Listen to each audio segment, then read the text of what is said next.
Hi everybody, I'm SS the Showstopper and I'm coming to you from the Devil Advocates channel.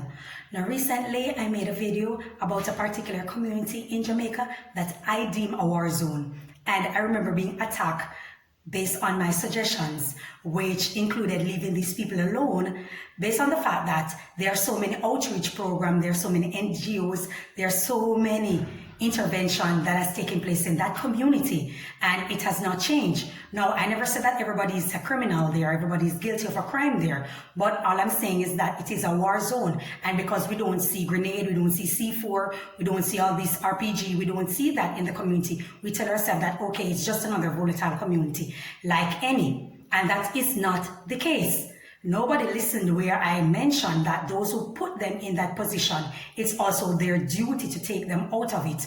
And so far, we don't see wherein there's an intention to take these people out of the mental state that they're living in.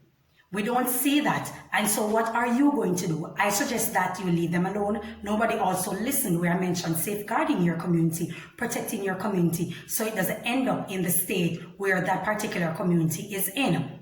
They didn't like it. People were attacking me. They were calling me dunce, calling me an idiot.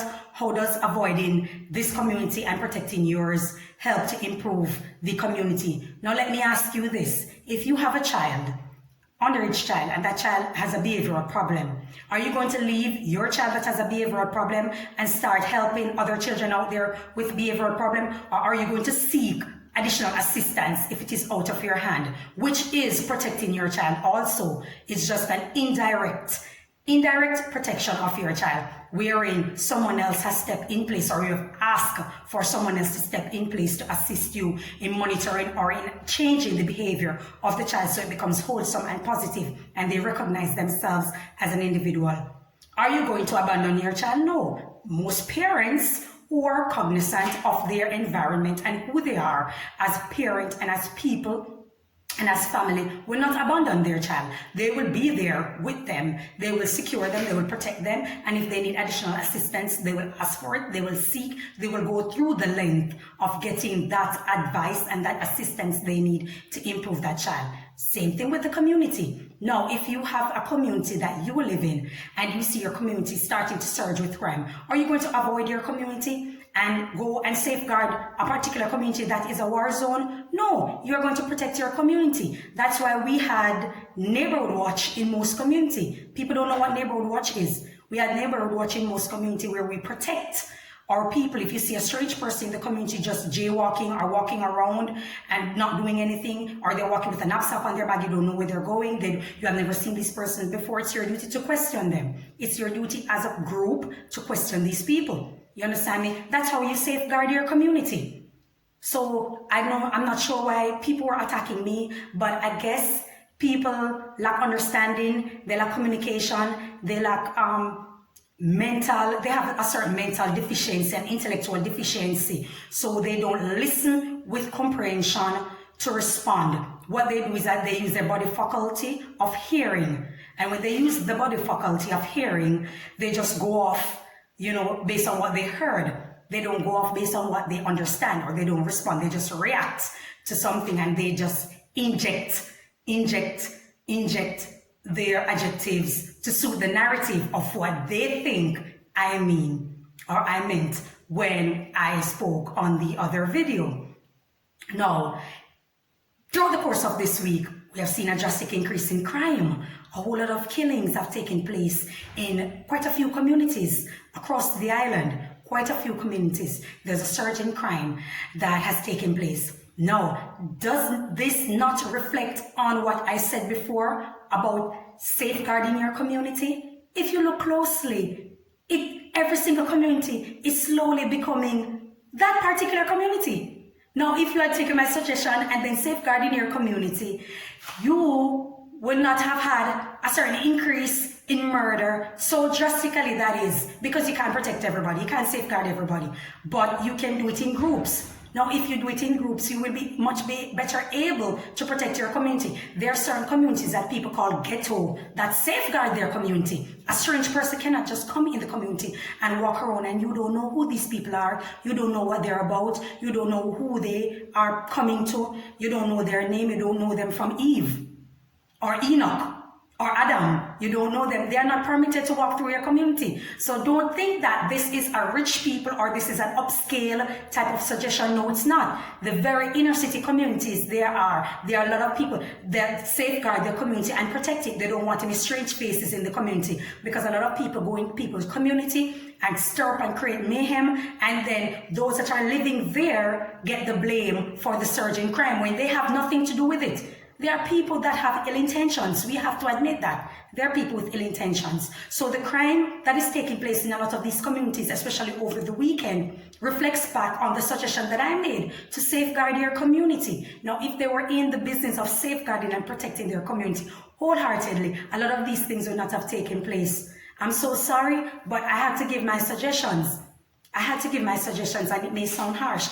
I can't say you to go to Tivoli Gardens and try to improve it, because it is beyond you. And it's full time that a lot of people realize that this community is beyond you. There are a whole lot of social intervention that have taken place, as I said before, and I strongly believe it's a government job and their duty to protect these people, to improve the lives of these people, to get them out of the mental state that they are in. But they themselves has to play their part in that mental change, that mental battle that they're having, so as to be the better them and to see the better them in the future. So it's not my place to come and say that, yes, you should do this or you should do that. Those were my politically correct suggestions. Now, the ones that are off topic, I hope anybody don't come at me. I believe in sterilizing a lot of people. There are people out there that do not need to reproduce. They don't have the mental capacity to take care of a child. They don't have love. They don't have nurture. They don't have that in them. They don't have the finance, the economy. They do not have it to take care of a child or to take care of. They don't have the time. They don't have the patience to take care of a child. So they have no business reproducing. They don't have anything productive that they can contribute to society. So I don't believe that these people should be reproducing. Now that's my non-politically correct suggestions. A lot of people need to be sterilized. They don't need, because ignorance breeds ignorance.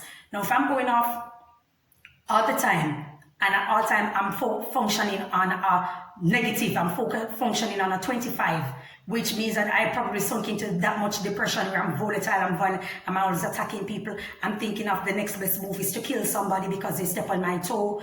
Which means that I'm a walking ghost. I should be dead right now, because eventually I'm going to do it to the wrong person, or the right person for that matter, that's going to retaliate and do something to me, to harm me. If I'm functioning on that wavelength, if that's the wavelength that I'm functioning on, then what's going to happen? Eventually it's going to drop, and go lower and lower and lower. And I'm going to become a menace to my own goddamn self.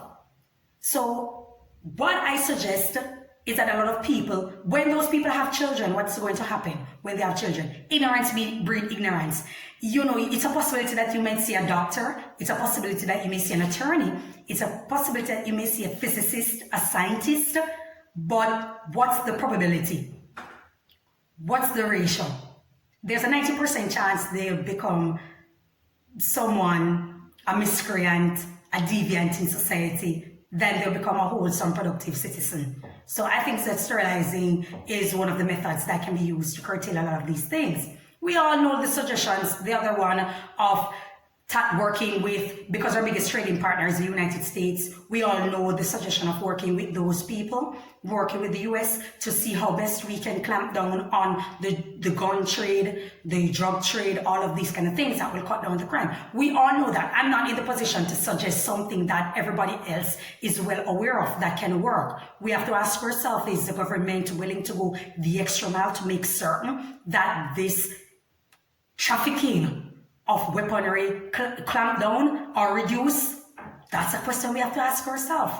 Now, this whole melee is not something that I can say I don't want to be a part of, but I can't help it because I'm a Jamaican and I'm born in Jamaica. I live in Jamaica. So I can't say that I don't want to be a part of it, but I'm a part of it whether I like it or not, because it can be me. I can be the next victim. You can be the next victim. Anybody else can be the next victim once you're on the island. A very tourist can be the next victim. And that's not what we don't want that, because we want a safe community where our children can grow, our children, we can raise our children and our family in love, in unity, in harmony, and in structure, in discipline. You understand? So my suggestion was not to go in on anybody. I'm not going to attack people because, as I said, a lot of people have intellectual deficiency, and I can understand that. It's not a matter of insult. It's not a matter of berating people. It's not a matter of reducing people to anything. It's who they are. They have a mental deficiency, and a lot of time it wasn't examined, it wasn't tested. They weren't, you know, they didn't do any research to see how best they can improve their social structure around them. And so it follows them, and it becomes the norm. So because you see 10 of yourself, you automatically believe that it is a norm. It is, and it's not. So don't attack me because you don't see the truth in what I'm saying, or you choose not to believe it. I'm speaking from what I'm seeing around me, and I'm addressing it accordingly. That if we safeguard our community so it doesn't end up like certain other communities in Jamaica, because sooner or later we're going to end up like El Salvador. If you check the murder statistics per capita, we are like 3rd place. Then you have El Salvador in another country, and we're like 3rd place. So this is no joke. This is no joke. So all I'm saying is that if we safeguard our community and protect each other in the community, we need to see who these people are that are walking through, passing through, driving through our community. There's a reason the United States, I can use them as an example because they are our biggest trading partner. There's a reason it has 50 states. There's a reason the United States is called United States and not just America. There's a reason it has 50 states because there are 50 different state laws. Some of them intertwine, some of them are applicable in other states, but not all of them. Besides the fact that it has a history of the 13 colonies and under British rule, and they apply these states, they acquire these states, whatever, American Revolution. That's not the point I'm suggesting. There are 50 different state laws. Some of them are applicable in other states, and because there are people who are stringent, there are people who are strident about protecting their community and protecting their city. So it doesn't end up like all the other cities around that has a mayhem now. It's like a goat rodeo on this island. You know, it's like a big fat goat rodeo. It's madness. All these murders, all these killings, non-stop. And it's just going on every day, something new. It's very mercurial, it's very strange, and it's just never ending. So I'm just suggesting that we all safeguard ourselves and protect ourselves, protect our loved ones, protect our friends, our families. You can make a phone call to find out if Jane is at home, if she left work, is she okay? You can do that. You can be your brother's keeper. There's nothing wrong with being your brother's keeper. So just be on the lookout for each other and safeguard your community. That's all I have to say for now. And before I go, I want to big up Local Island Trip, where you travel and tour the entire island and find comfort. The number and the contact information will be left in the description below. Okay, so have a good day and may God bless you.